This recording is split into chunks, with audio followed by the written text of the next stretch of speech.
Greetings, it is I, the Nomad, coming you from the wastelands of the internet. And this is not going to be a live presentation.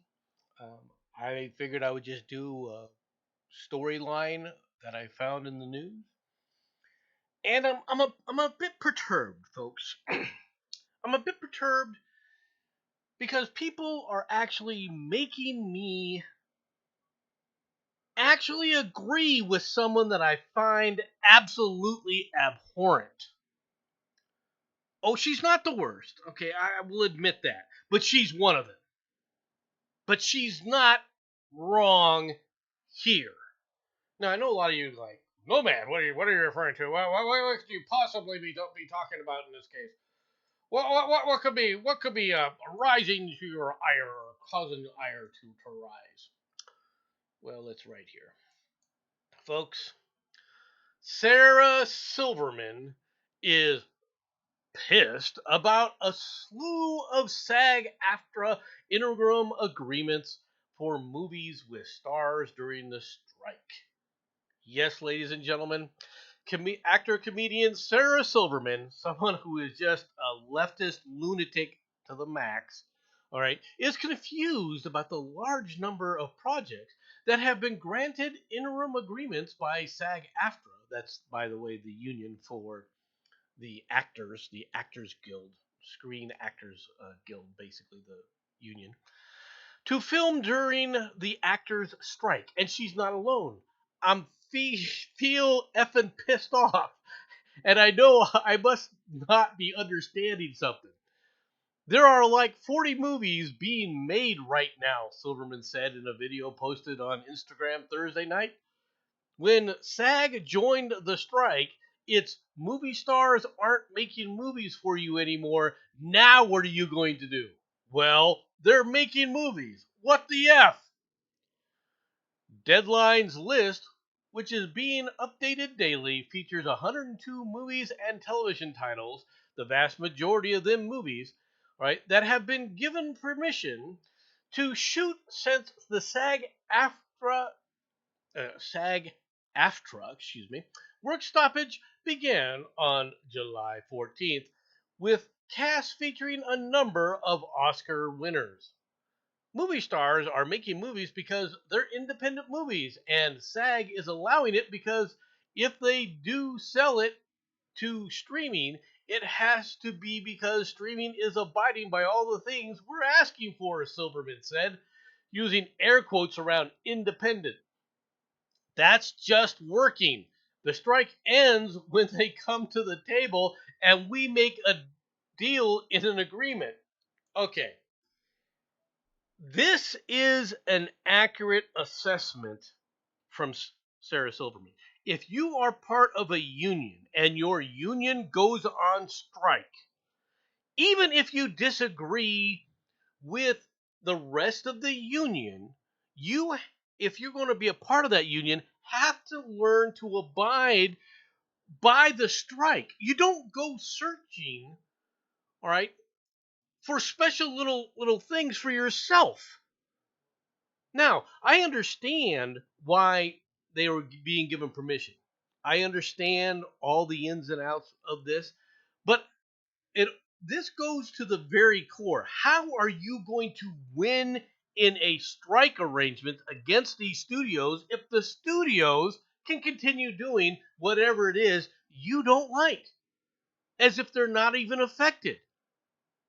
Especially when it's your own members. Now, I understand why the members are a little leery about actually not filling these contracts out because they'll be replaced. Quite frankly, people are replaceable.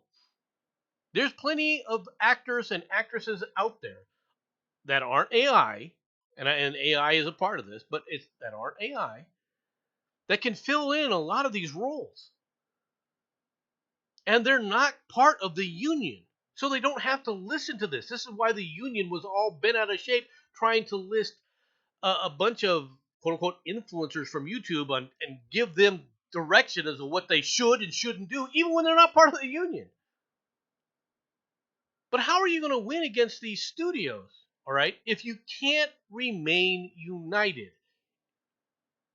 If you're in a union and you are taking the benefits from the union, no one's forced you to be part of the union. Okay, now, granted, there may have only been work available if you were part of the union in certain jobs and so forth. That's very true.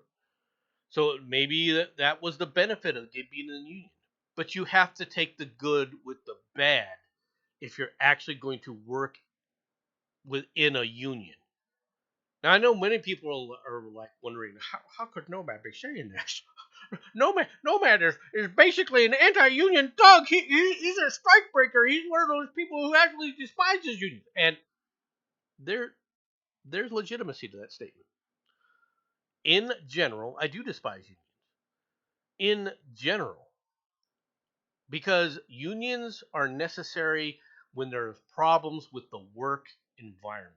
And there's some industries, mining, and I've mentioned this before, being one of them, where it's so dangerous no matter what you do, mining will always be dangerous, that unions are critical to the proper functioning, all right, of gathering that resource, regardless of what else you think.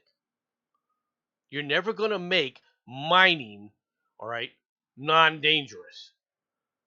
But you can make it a lot more dangerous if you don't have a union ensuring that the proper safety equipment is there for the people who are going down there and digging underground. Now, that being said, there are certain industries that absolutely should not be part of a union. Teachers are one of them. Okay? Teachers are government workers. At no time do I believe that a government worker, okay, has any need because of the fear of the work environment being dangerous. And once again, there's a caveat there too. Police and firefighters. I can understand that. Because once again, those jobs are dangerous. And they can become more dangerous if somebody is chintzing on equipment.